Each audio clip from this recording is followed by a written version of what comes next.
Hey, so you know what one person considers their breaking point?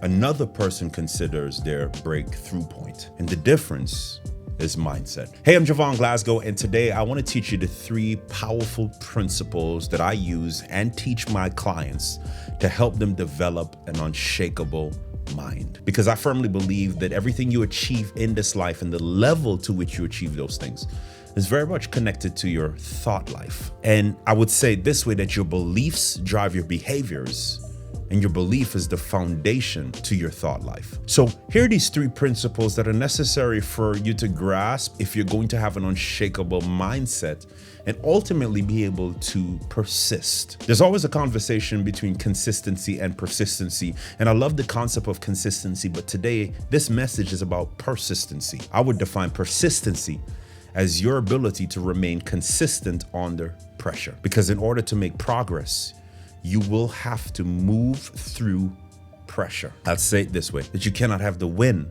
without the war. So to develop the unshakable mindset, here's principle number 1 that you must grasp, is that you must focus on adaptability over predictability. So much of our pursuit and what we want to accomplish is rooted in a thing. We have a vision, a thought, an idea, and we see it happening in a certain way, and maybe even at a certain time, going after the thing that we had in mind, and to some degree missing it, not seeing it happen when we wanted it to happen or even how we wanted it to happen. And I firmly believe that your predictability can at times become the poison of your progress. And so when we focus on predictability and we diminish adaptability, then we stop at the moment that we missed.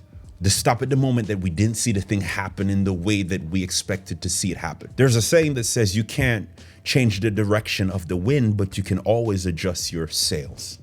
And here's what I want us to understand, is that we can make the decision at any moment to adapt, to change our approach, to understand that maybe the thing doesn't happen the time you expect it to happen, because life is life. But you can always choose at any moment to adapt. So principle number 1 to having an unshakable mind is to focus more on adaptability than predictability. Here's the second thing, if we're going to have an unshakable mind, is that we spend our energy displaying value. You see, if you have to spend your time demanding that people and that job, that market values you, instead of actually spending your time displaying your value through your results, then ultimately you're just wasting your energy. And I would say this way, is that if you have to demand value, then you never really had it. What if instead of asking to be valued, you show up doing the work at the level that you need to do it with excellence, and you allow your results to speak for you? Because when your results speak for you, you don't have to. And here's principle number 3, is that you must develop the ability to release disappointments quickly. This third principle, if you're gonna have an unshakable mind, is so critical to understand, that disappointments are gonna happen along the way. And you have to make the decision to release disappointments quickly. I wanna go a little bit deeper into how, especially when it's disappointments that are connected to other people or disappointments that come by way of other people. It's important that we evaluate the motive and not the mistake. Let me say it again, that we evaluate the motive and not the mistake. Maybe the motive was not to hurt you, was not to let you down, was not to disappoint you, but the mistake showed up in a way that it did just that. And so many of us are derailed because we're not focusing on the motive, we're just focusing on the offense. And I keep saying it this way, and I love it, that sometimes offense can build offense. It's so critical for us to have an unshakable mind. And unshakable, the way that I would define it, is really unbendable. It doesn't mean that you're not going to be rocked by circumstances, but it means that even though you're rocked by what happens to you, you're not going to allow what happens to you to begin to happen in you and then eventually happen through you. So in order for you to build an unshakable mind, number 1, you got to make the commitment to focus more on adaptability than predictability. Number 2, you don't spend your energy trying to demand value, you display your value, right? And then number 3, very critical, is that you must develop the ability to release disappointments quickly.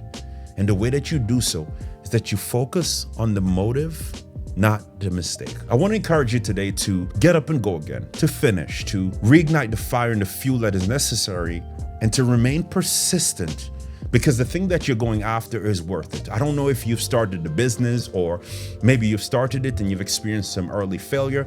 I don't know if you're leading the team and haven't seen the progress that you require. Maybe you went after the promotion. Whatever your thing is, whatever you define as success, I want to let you know that the only way to achieve that thing is to understand the duality of achievement. That you cannot have the win without the war. You can't have the vision without the vicissitudes. You can't truly have the success without the sacrifice. That it all comes together. But your ability to focus, your ability to develop the unshakable mind and to keep developing it is necessary if you're going to win. Listen to me, I want you to win. I want you to truly be able to become everything that you desire to become. And more importantly, everything that God created you to achieve. And so I can't wait to build an unshakable mind. I'll see you on the next one. And don't you forget to subscribe, hit the like button, comment. Until next time, stay empowered.